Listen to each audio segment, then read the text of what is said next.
And you don't want to correct yourself because you know it's it. No. Camera, I take it. Give me the camera, please. Go. I've never seen anything like this. This is sensational stuff. Olha, boas malta, vamos para mais um ponto break. Vamos começar com os rescaldos de ontem, dia 3 de 11 de 2022 e também lançar as análises para hoje, dia 4. E ontem tivemos apenas 3 jogos, efeito da altura que eu comecei a gravar o programa. Tivemos a análise ao Carreño Busta contra o Tommy Paul, tivemos a análise da Iga Swiatek contra a Caroline Garcia e Corey Gauff contra a Kazakhtina. Desses jogos todos, falhamos apenas o over 22,5 no jogo do Carreño Busta contra o Tommy Paul, que venceu por duplo 6-4. Nesse jogo em particular, a agressividade, a forma como o Tommy Paul geriu muito os índices de confiança depois da vitória frente ao Rafa Nadal foram muito importantes para vencer aqui o Carreño Busta, que também, diga-se de passagem, não esteve num dia bom no capítulo do serviço, ao contrário do que tinha acontecido no jogo anterior. Basta ver que o Carreño Busta ganhou 65% dos pontos ganhos, ganhou 65% dos pontos no seu primeiro serviço e apenas 25% no segundo. E aqui o Tommy Paul foi muito inteligente e estava sempre muito bem preparado para criar desequilíbrio através da sua primeira pancada, sempre uma bola chapada, sempre uma bola profunda. Basta ver que o Tommy Paul teve um break apenas, o Carreño Busta conseguiu converter, mas muito pouco. O Carreño Busta teve 12 breakpoints contra e conseguiu salvar 9, mas mesmo assim os outros 3 fizeram com que o norte-americano conseguisse vencer. Depois tivemos a Iga Swiatek, como eu tinha dito, era o handicap menos 4,5, menos 3,5, menos 4,5, depende do perfil de cada um, e acabou por ser vencedor porque a Iga Swiatek ganhou por 6-3 e 6-2, com uma diferença de 7 jogos, por isso 3,5 e 4,5 foram vencedores. A Iga Swiatek serviu bem, respondeu bem, fez 72% dos pontos no segundo serviço da adversária e aqui foi uma mais-valia para a polaca, já ao contrário da Caroline Garcia, que só fez 52 e 26 pontos no primeiro serviço da adversária. Em termos de conversão de breakpoints, a Iga Swiatek converteu 80%, 4 em 5, já a Caroline Garcia converteu apenas 1 em 6. Foi, no geral, superior à jogadora francesa e venceu, e muito bem. Depois tivemos o jogo da Corey Gauff contra a Kazakhtina. O primeiro set foi break contra break, um jogo tipicamente feminino, troca de breaks, e depois no tie break a Corey Gauff teve a ganhar 3-0, mas depois, fruto de alguns erros, de alguma precipitação, alguma ansiedade para finalizar o ponto, cometeu muitos erros e a Kazakhtina beneficiou-se disso. Depois no terceiro set, lá está, a jogadora norte-americana ficou muito ligada ao jogo. No entanto, também houve 5 quebras de serviço e mais um dia que nós saímos em positivo no ponto break. Claro que é preciso ter sempre gestão de banco, é preciso ter sempre algum cuidado, o red vai aparecer, por isso é preciso ter sempre uma gestão adequada àquilo que é o vosso perfil de apostador e também manter-se coerente com a vossa estratégia, com a vossa stake, e não aumentar só porque as coisas estão a correr bem. É preciso ter planeamento e suporte para poder depois alavancar. Passando aqui a um dado interessante, como vocês podem ver, isso é o Pace Index, basicamente é a velocidade dos cortes. E como vocês podem ver, no corte central a velocidade é mais baixa do que no corte número 1 e no corte número 2. Por isso, se vocês virem jogadores a jogar no corte número 1 e no corte número 2, provavelmente as condições vão ser mais rápidas. Isso foi referente ao dia 1. Foram as estatísticas que foram partilhadas. Vocês assim têm uma ideia de como vai se comportar cada jogador jogando no corte central, corte número 1 ou no corte número 2. Bem, passamos aqui então para as análises para o dia de hoje. E hoje, ao contrário do dia de ontem, vamos ter novamente os 5 jogos. Começamos com o jogo do Carlos Alcaraz contra o Gil Rune. O único jogo que jogaram entre si foi no Next Gen Finals, em Milão, no ano passado, e o Carlos Alcaraz ganhou por 3-0. No entanto, como sabemos, os torneios do Next Gen têm regras diferentes. Por isso, é preciso ter essa noção que há umas regras que são diferentes, por isso aqui também não contabilizo.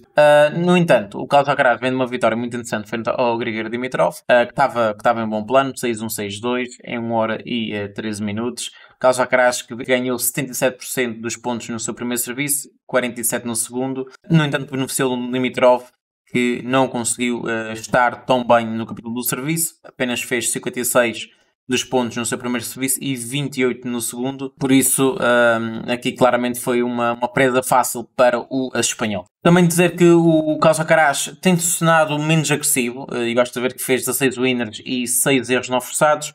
Já o Grigor Dimitrov fez 16 winners e 27 erros não forçados. Em termos de conversão de breaks, o Carlos Alcaraz converteu 71% dos breaks que teve à disposição. Já o Grigor Dimitrov apenas converteu 1 em 4. O Ogier-Rune vem de uma vitória muito interessante, está num grande plano desde que tem essa parceria com o Patrick Mouratoglou. Venceu o Rublev, que é um jogador mentalmente fraco, por 6-4, 7-5, num jogo, como vocês podem ver, que o Ogier-Rune, logo ali no terceiro jogo, conseguiu dar o break, fez 2-1, 3-1, embora o 3-1 foi difícil, porque ele ainda enfrentou 2 breakpoints, mas a partir daí o russo não conseguiu depois voltar ao jogo. Segundo set, muito equilibrado, serviço contra serviço, depois ali chega ao 11º jogo e Rune dá um break em branco e depois fecha a 30 em 7-5. Aqui a odd do Rune estava realmente alta para aquilo que é o momento, para aquilo que é, estamos no final de temporada. Esses jogadores teoricamente mais intensos, mais físicos, gastam sempre muito mais energia durante o ano e depois chegam ao final da temporada já debilitados fisicamente e mentalmente muito cansados.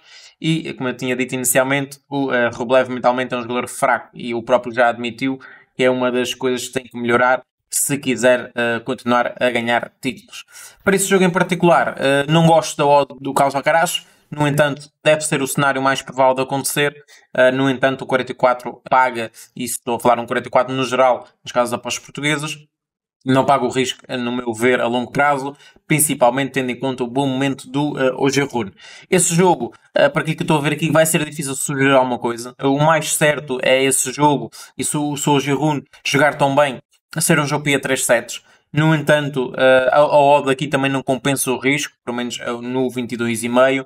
O que eu recomendo é vocês irem para o ao vivo e depois, dependendo daquilo que estiver a acontecer, vocês adaptarem-se àquilo que é a vossa estratégia, àquilo que é o vosso perfil de apostador e depois aí, com mais informação, também apostar com mais valor.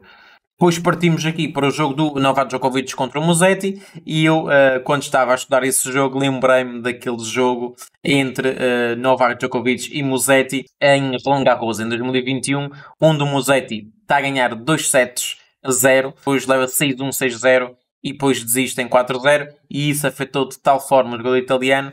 Depois foi uma bola de neve e perdeu relacionamentos importantes na vida dele, ficou psicologicamente afetado. Era um jogador irreconhecível no corte a partir daí, um jogador que mostrava-se que tinha ficado realmente afetado.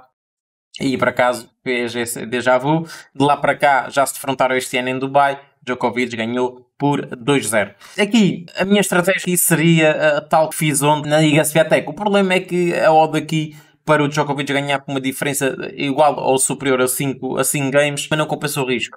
Aqui no geral, em média está a pagar um 45, um 50, é um modo que para mim não justifica. O Musetti é um jogador que pode ser perigoso, um jogador que tem uma backhand de mão, é um jogador que varia muito o jogo. Djokovic, como sabem, também derivado das restrições sanitárias, não jogou tantos torneios quanto isso, embora tenha muito cedo de vencer títulos e a semana passada venceu um título em Astana, no ATP 500, e ao derrotar na final o Stefanos Tsitsipas. O Musetti vem de uma vitória frente ao Casper-Ruud, uma vitória que pode aumentar a moral do jogador italiano por 4-6, 6-4 e 6-4. Musetti que venceu 77% dos pontos no seu primeiro serviço, 64% no segundo, salvou 1 em 3 breaks que teve contra e converteu 3 em 7 dos breaks que teve à disposição. Fez 37 winners e 23 erros não forçados. Já o Casper-Ruud fez 14 winners e a mesma quantidade de erros não forçados. Pontos à rede, o Musetti ganhou 74% dos pontos à rede. Começa aqui uma estratégia, uma forma de olhar para o jogo, escolher a melhor pancada para cada momento para aumentar a probabilidade de ganhar o ponto. E aqui prevejo um jogo interessante de se acompanhar. No entanto, como foi no caso do Carlos Alcaraz, recomendo vocês irem para o ao vivo, mais informação, depois também vocês vão conseguir escolher um melhor mercado para as vossas estratégias, para o vosso perfil de apostador. Outro mercado que poderia ser interessante é o Overgames, porque o Overgames nesse jogo, tal é o favoritismo de Djokovic, que temos uma linha do Overgames a rondar o 18,5. Se vocês acharem que ele pelo menos faz 6-4, 6-4, poderia ser interessante, mas para isso eu preciso ver como é que ele está a servir, a porcentagem que está a ter, como é que o Djokovic está-se a conseguir adaptar. O Djokovic é um dos melhores servidores e também returners do circuito, por isso é preciso ter algum cuidado quando se defronta um jogador como esse, que no passado fez mazelas na vida do Lorenzo Musetti. Depois passamos aqui para o último jogo do Masters 1000 de Paris. Temos Stefanos Tsitsipas contra Tommy Paul. E Tommy Paul, já fizemos a análise do Carreño Busta, meio caminho já está feito.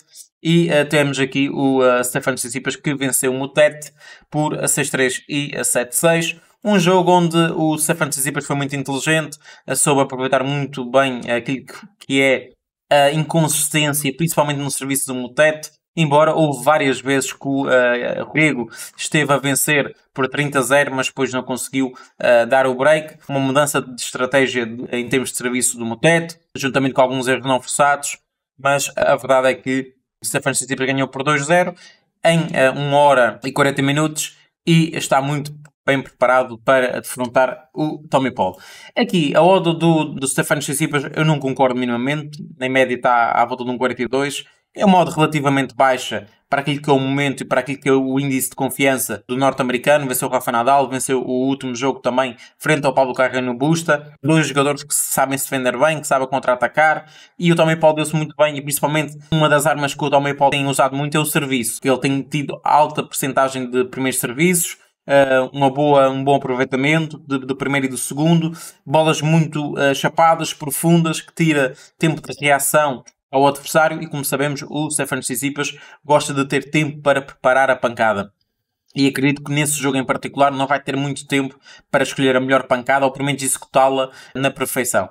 Aqui, o 21,5 a longo prazo poderia ser interessante a pensar no jogo decidido em 3 sets, decidido num tie-break, por exemplo. Por isso o 21,5 aqui será a minha escolha. Tentem sempre, lá está, a partir de um 70, um 75, poderia ser interessante a longo prazo para aquilo que é o momento dos dois jogadores. No entanto, nada melhor do que ver e depois adaptar consoante aquilo que se passa em corte. Depois passamos aqui para debater a finals. Temos Jessica Pegula contra Zabalenka. Aqui duas jogadoras que estão em momentos diferentes. A Zabalenka venceu contra o Mujaber, mas perdeu contra a Sakkari 2-0. Já a Jessica Pegula soma 2 derrotas. Aqui, sinceramente, tendo em conta a estratégia, o momento, vejo aqui a Zabalenka a levar a melhor frente a Jessica Pegula.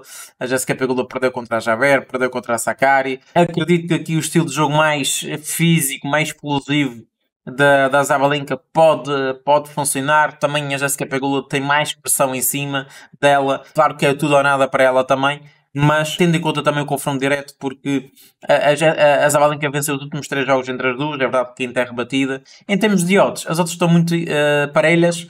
Não temos uma odd acima de 2, temos odds muito próximas. Eu aqui ficarei pela vitória da Zabalenka, que eu acho que é uma jogadora que, pelo momento, como está a jogar, a forma como ganhou ao Mujaber, e vai encontrar aqui uma jogadora que vai ter que jogar o seu melhor jogo para tentar pontuar e ter chances de chegar à próxima fase do torneio.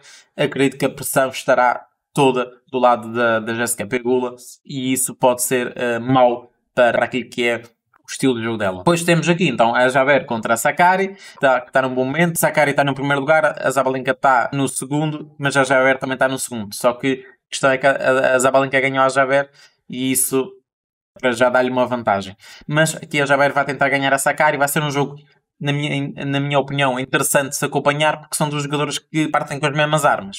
Tentar variar o jogo, servir bem, responder bem, variar o máximo para a jogadora não conseguir começar a criar padrões e começar-se a antecipar. E no longo prazo vemos que em piso duro a Sakkari normalmente dá-se melhor e venceu os últimos 2 jogos em piso duro frente ao Mujaber em Ostrava e naquele torneio de exibição do Tiebreak Teams. No entanto, vou partir sempre da mesma análise, vou ser fiel à minha análise. A odd da Sakkari está em média a 2,20 nas casas portuguesas e é aí que eu vou me posicionar a favor da Sakkari. Está a jogar bem, venceu os últimos 2 jogos, venceu contra a Jessica Pegula e venceu contra a Zabalenka, ambos por 2-0, ainda não perdeu qualquer set. Está confiante, está bem, quer ficar no primeiro lugar, quer chegar à próxima fase, joga contra uma adversária, precisa obrigatoriamente ganhar, por isso vai ter que arriscar, vai ter que ser uma jogadora, vai ter que assumir mais o jogo e acredito que a Sakkari vai estar lá atrás a tentar passar bolas, a tentar focar o erro à adversária e tentar manter-se fiel ao seu jogo, ou pelo menos uma estratégia que utilizou, por exemplo, contra a Jéssica Pegula. Pessoal, este foi o Ponto Break. Não se esqueçam de subscrever o canal, obter várias notificações e deixar o like.